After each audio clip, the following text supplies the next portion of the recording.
It's another Tasty Tuesday on Christie's A+ Cooking. Our theme this week is C is for Crockpot and chicken. And I decided to highlight a recipe that actually combines both.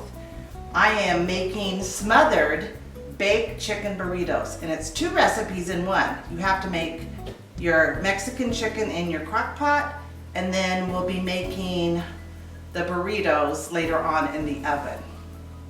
We're going to start off first. You need 2 pounds of chicken breast, and you need about a tablespoon of olive oil. I'm lazy and I do not measure. Just pour a little bit on. I'm going to spread it out. And then you're going to place them in your Crockpot. I don't know if you guys know about these wonderful Crockpot liners. Reynolds makes them, and there's other brands also. But they are amazing and help with cleanup.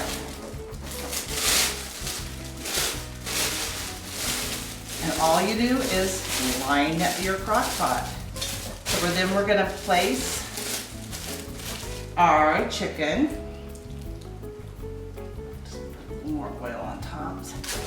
Place your chicken in your Crockpot. And you're going to add some other ingredients. You're gonna need a can of fire roasted diced tomatoes. They didn't have those, but I love Rotel, so I use that. You're gonna drain those and pour them on top of your chicken. And then there's lots of spices. You're also gonna add half a cup of your favorite salsa. Could be mild, medium, or hot. And a tablespoon of chili powder. And then there's 1 teaspoon each of ground cumin, garlic powder, and onion powder, half a teaspoon of salt, half a teaspoon of pepper, a half a teaspoon of smoked paprika, dry oregano, and then if you want it a little spicier, you're going to put a half a teaspoon of chipotle powder. I am originally from New Mexico, and I love Mexican food. That's one of the reasons why I chose this. Then you're gonna add a 1 4-ounce can of diced green chili. This just happens, I was so excited when I went to the store and found hatch green chili. And then our little Berlin store actually roasted fresh hatch green chili, and I froze it. So I'm adding my hatch green chili that I made. And let's make sure I put everything in. Oh, it does call for a teaspoon of liquid smoke, but I couldn't find it at our grocery stores. All they had was the hickory flavor, and I didn't think that would taste very good. The last thing you need to do is add 3 to 4 tablespoons of brown sugar. And then it's ready to start cooking. So I'll move it over here on my stove, because that's where I like to cook it. Protects my countertop. I'm going to cook it on high because I need it faster. And we'll see you in about 4 hours.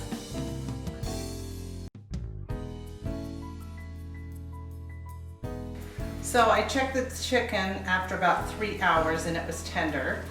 And in the recipe it says to shred the chicken with a fork, but I learned a great hack from my friend Diane Gardner, and she uses her KitchenAid, and so we're going to use that. You just need this beater blade, and you're going to put it on low and run it probably at least a minute. So it's chopping up. I'll show you what it looks like when it gets done. Quick and easy way to do it. You can do this with any chicken that's cooked. It'd be great for enchiladas, chicken salad even. And I'll show you what it looks like.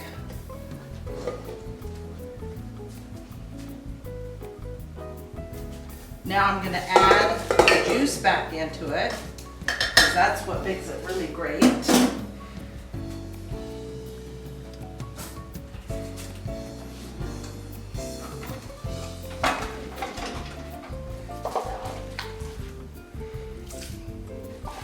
We'll just pour it in and stir it all up again. And what's so great about this is called Mexican chicken, and you can use it for a lot of different recipes.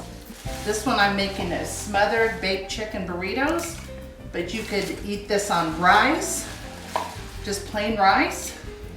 And I'll be posting some other recipes that use this basic Mexican chicken. So I'm gonna stir that all in. Oh, my house smelled so good today while this was cooking.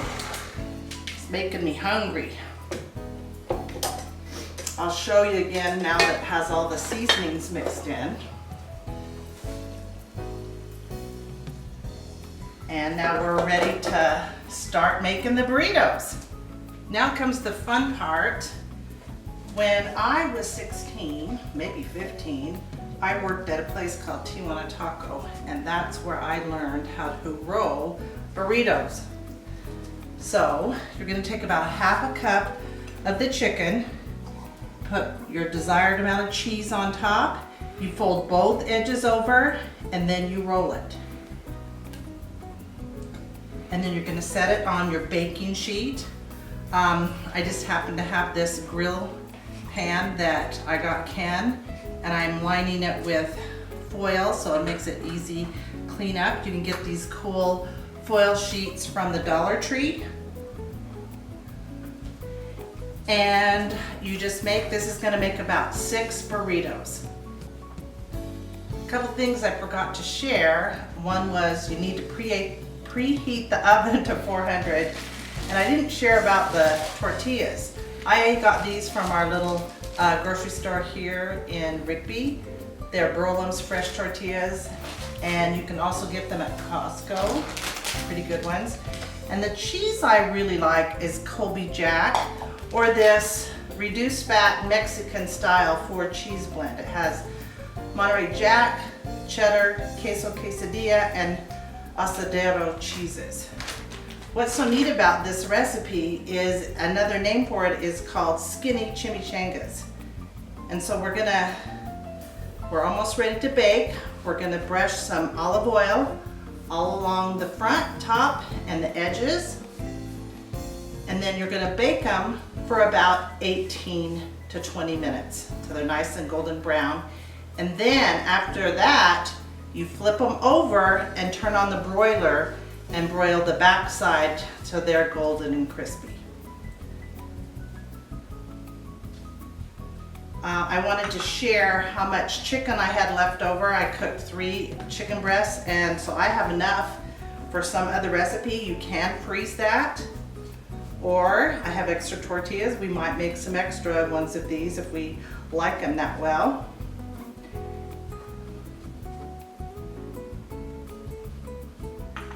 Now they're ready to go in.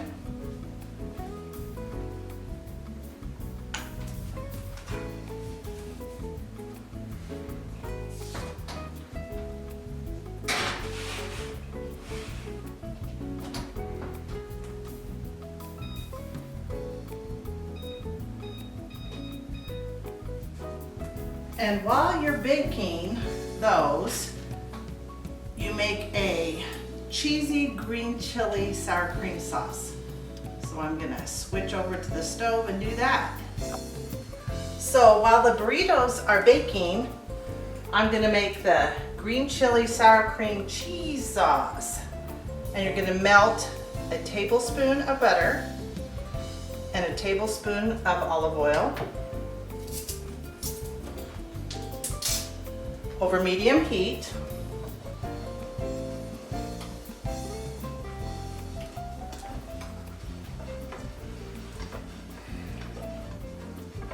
And when that's nice and melted,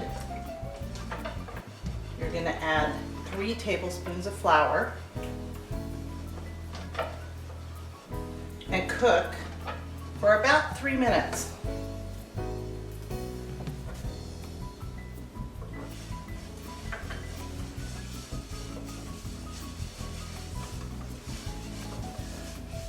I did want to share a quick story about working at Tijuana Taco. That's when I learned to make tacos and guacamole tostados, and I worked with my sister Tam. And so that was kind of a fun time in my life. And then my best friend from high school also worked there, Paulette, who now lives in Idaho Falls. And she's going to be having a great farm, Lemieux Gardens. I've shared about that before. And so I've been enjoying her peppers, her sweet peppers, and her tomatoes and her cucumbers. And I want to, when we celebrate or highlight the letter I for Italian cooking, she's going to be one of my guest cooks. She's going to come over to my house and be the guest cook because she went on a mission for our church to Italy. Okay, that's been about 2 minutes. Looks nice. So the next thing you do is you add 2 cups of chicken broth that has been warmed up a little bit. I warmed it up in the microwave for 30 seconds.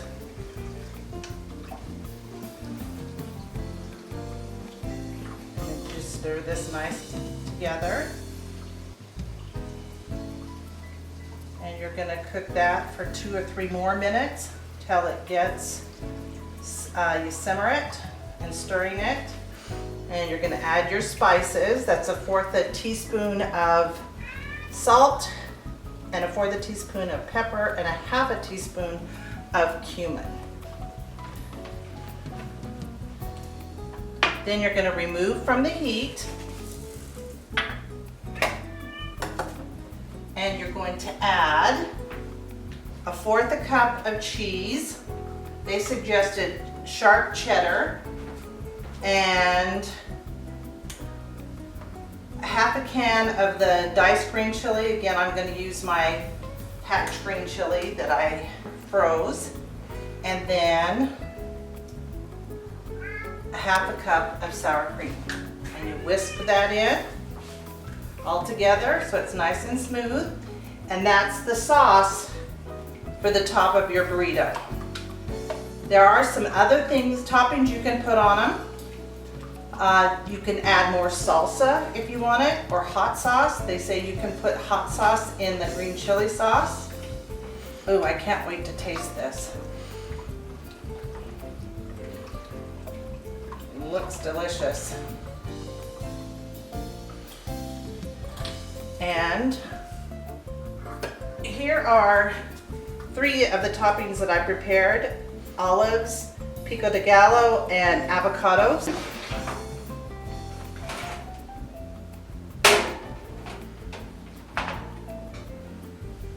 So we're going to take them out. Then we need to flip them over. So I'm going to turn the oven on broil. We have to flip them over so that we can cook them on the other side.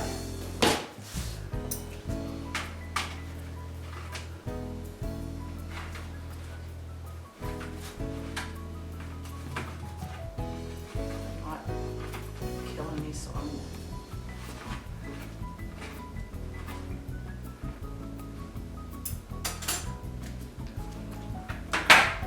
and it says it will probably only take about 1 or 2 minutes for that.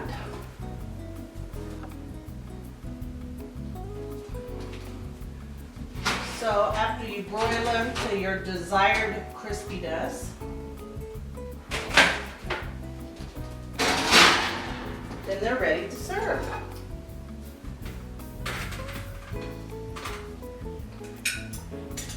And I just wanted to show you how I would plate it.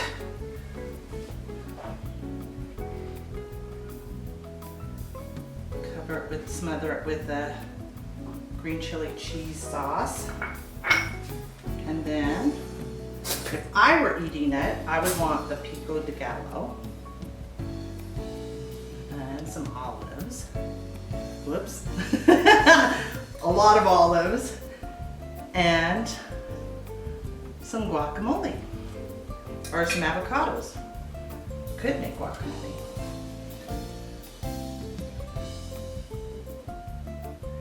It's Tasty Tuesday.